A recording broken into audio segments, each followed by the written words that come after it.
This is another very deep one that is not meant for everybody. So if you already feel that your IQ is not going to carry this thing I want to say because of your religious state of mind, please scroll by and don't watch. Number one, it is very evident that lives or Africans have been existing millions, thousands of years before the dated time that Christianity started, or that the story of Adam and Eve started. And it is only an African that is being worried by inferiority complex that will not want to go into that path of research to confirm this fact that Africans have been existing prior to when the Bible was incepted. If that were to be a fact, then those days when they were giving us the story of Adam and Eve, Cain and Abel, and all the stories down the line, how come there are no people that will ask this simple question? What were the occurrences that were happening in other parts of the world where we have primitive lives in the African continent? Evidently, you saw the excavations they did in Ile-Ife about a few months ago, where the archaeologists got a ditch where they saw so many things that were being used as equipment, primitive equipment by goldsmiths, blacksmiths of those days before the inception of the Bible. Why is it that these occurrences, yes, not everything was written down, even though we have evidences of the occurrences of lives and what they were doing? The little history that they wrote about our forefathers in Africa, where are those write-ups hidden up? Where are they today? I am asking you, Christians. Number three,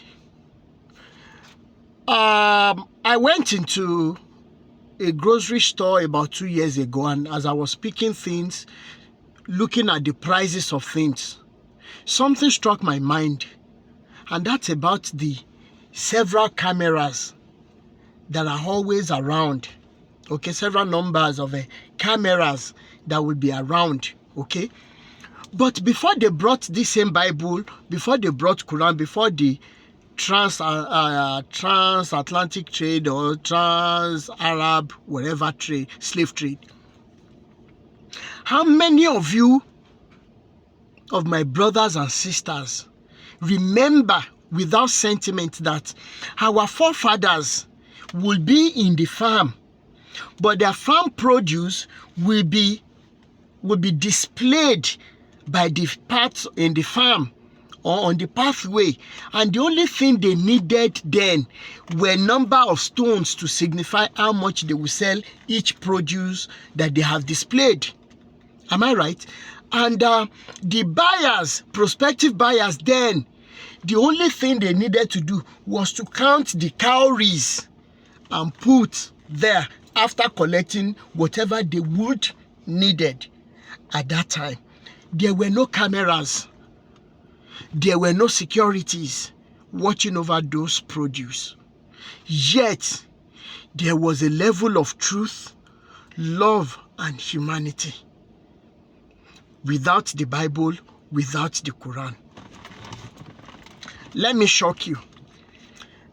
In the early 80s, maybe 1983, 84, whatever, I remember vividly, I asked my grandpa, I remember we were watching then all these Gringori, the Masquerade, whatever, and those were the days that it was mandatory that I would always watch NTA Network News because of what they call current affairs back then in our primary schools. So one of the nights, I asked my granddad, I said, why is it that the farmers will always leave some farm produce on their farms standing instead of harvesting everything 100%? My grandpa said, that's a very wonderful question, and I will explain to you. He says because of the travelers, because of strangers, anytime they were passing by. So if they were hungry, they could have something to harvest and eat. And he explained further, he said, no stranger, no villager, no passerby will take something that they did not need from such farm, because there are so many signs and signals that our forefathers will put in place to show that, yes, this is for strangers. And do you know what they will always do? There is what we call the pot, the clay pot. In Yoruba language we call it amu, that our forefathers will place under a tree in that same farm, and they will cover it with calabash, whereby when the passers-by or the strangers will have harvested corn to roast or yams to roast or even some fruits, they could also have access to that water to drink. Now, my question is,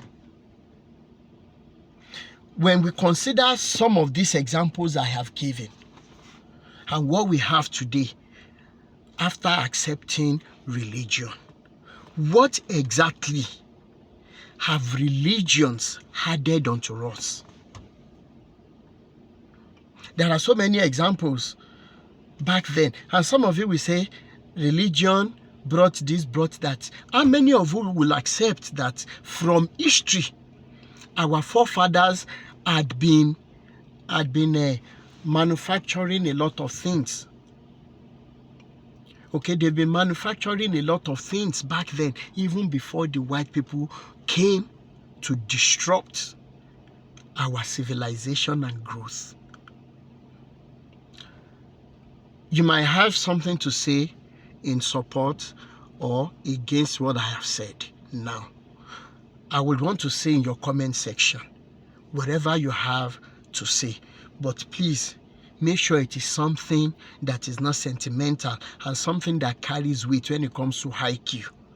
Thank you and God bless. Bye.